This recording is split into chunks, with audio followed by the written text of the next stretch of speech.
شیما مجید کی مرتبہ شہاب نگر سے ایک اقتباس۔ یہ اقتباس قدرت اللہ شہاب کے محترمہ شیما مجید صاحبہ کو لکھے گئے ایک خط کا ہے۔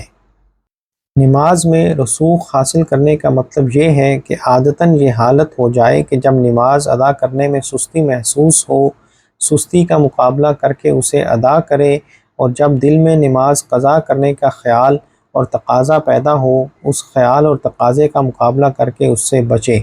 نماز میں دل لگے یا نہ لگے اسے ادا کرتا رہے۔ نماز پڑھنا فرض ہے، نماز میں دل لگنا فرض نہیں۔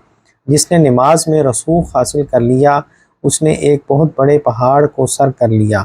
اس کے بعد ترقی کی سب راہیں شاہراہیں بن جاتی ہیں اور شاہراہیں ہموار ہو جاتی ہیں۔